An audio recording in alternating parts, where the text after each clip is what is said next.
मैं वो रात कभी नहीं भूल सकता। जिस पिज़्ज़ा शॉप में मैं काम करता हूँ वहाँ पे मेरी शिफ्ट ख़त्म हो चुकी थी। मैं रेडी हो रहा था घर जाने को, तभी वो फ़ोन बजा। उस रात काउंटर पे मैं ही अकेला काम कर रहा था, तो मैंने ही फ़ोन रिसीव किया। लेकिन कोई बात ही नहीं कर रहा था, इसीलिए मैंने फ़ोन रख दिया। कुछ 1 मिनट बाद फिर से वो फ़ोन रिंग हुआ। मैंने फ़ोन रिसीव किया, तभी भी साइलेंस ही था। मैं फ़ोन फिर से रखने ही वाला था, तब मैंने एक कोल्ड और वीक साउंड सुनी फ़ोन से। वो आवाज़ किसी ओल्डर वूमन की थी।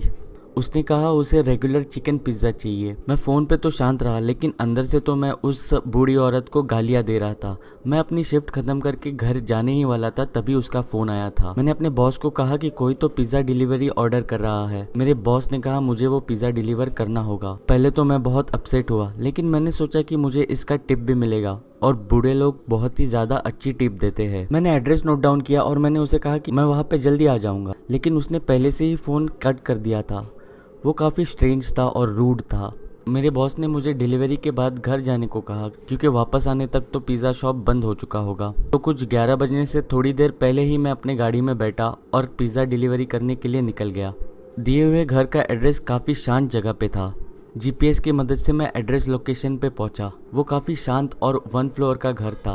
मैंने पिज़्ज़ा उठाया और घर की तरफ चल पड़ा। वो घर की सभी लाइटें बंद थी। मैंने बेल रिंग की, इसी होप में कि दिया हुआ एड्रेस गलत ना हो, लेकिन रिंग को किसी ने आंसर नहीं किया। मैंने फिर से डोर बेल रिंग की, लेकिन अभी भी किसी ने आंसर नहीं दिया था। मैं अभी वहाँ से निकलने ही वाला था, तभी मैंने अपना सर राइट साइड में घुमाया और मैंने देखा कि वहाँ पे खिड़की पे कोई खड़ा है। मैं पहले तो काफ़ी डर गया, फिर पीछे हुआ, फिर उसके बाद मैं इवेंचुअली उस खिड़की के पास गया उस इंसान को देखने।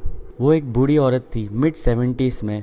वो एक ब्लैंक एक्सप्रेशन के साथ मेरी तरफ स्टेयर कर रही थी। विंडोज़ के थ्रू मैंने चिल्लाया कि उसका पिज़्ज़ा मेरे पास है, लेकिन उसने कुछ रिस्पॉन्ड ही नहीं किया। इसलिए मैंने और भी चिल्ला के कहा। तभी उसकी फेस पे एक बड़ी सी स्माइल आई। वो स्माइल कोई जेन्युइन स्माइल नहीं थी, वो काफ़ी क्रीपी और डरावनी स्माइल थी। मुझे आज भी उसकी स्माइल और वो एक्सप्रेशंस याद है। मैंने डिसाइड किया कि मुझे वहाँ से निकल जाना चाहिए, तो मैं वहाँ से निकल गया और अपने कार में जाके बैठा। पिज़्ज़ा को मैंने पैसेंजर सीट पे रखा। मुझे लगा कि मुझे ये सब अपने बॉस को इन्फॉर्म करना चाहिए। मैंने मेरे बॉस को टेक्स्ट किया और मैंने कार चालू कर दी।